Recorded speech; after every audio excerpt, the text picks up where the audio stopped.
Well, for more than 2 decades, the city ordinance has kept trains from blaring their horns as they pass through La Crosse's south side.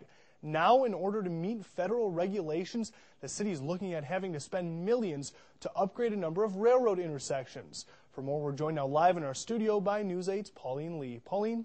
Well, Track 76 only carries about one train once a day on its 3-mile stretch. And for the past couple of decades, residents living near the tracks have been able to sleep peacefully through the night without an unusual alarm clock of blaring train horns. And they're hoping it stays that way. It's nice and quiet now in this Southside neighborhood, but Francis Formacki doesn't always remember it that way.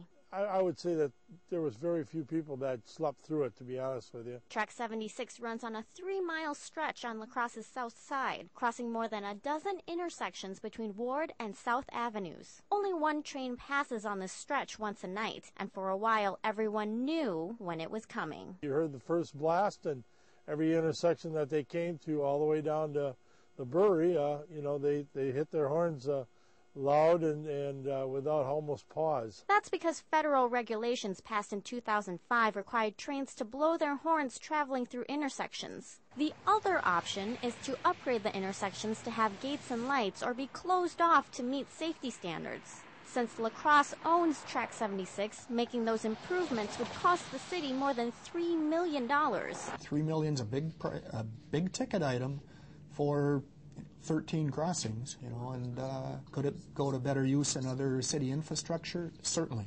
However, what's the cost of quality of life? While a city ordinance bought La Crosse some time to make those upgrades, those have to be in place by June 2013. But the city's mayor has other plans. Mayor Matt Harder is applying for a federal waiver since he thinks Track 76 is a unique case. To spend that kind of money for a, again, lightly used spur line, carrying only one train a day, no more than one train a day, no more than 10 miles per hour, it does not seem to warrant that kind of investment from city taxpayers. Hexham has already looked into the idea and is skeptical La Crosse will qualify. No pun intended, we've been down some of the tracks before, and many of them, while we thought were good ideas at the start, end up being kind of dead ends. So as 2013 approaches, residents living near the tracks are just hoping to hear some good news.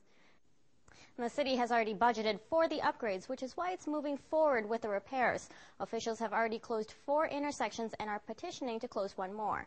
That means they'll only have to make improvements to the 12 of the original 17 railroad crossings. All right, thanks, Pauline. Now, no word yet on when the city will find out if it qualifies for the federal waiver.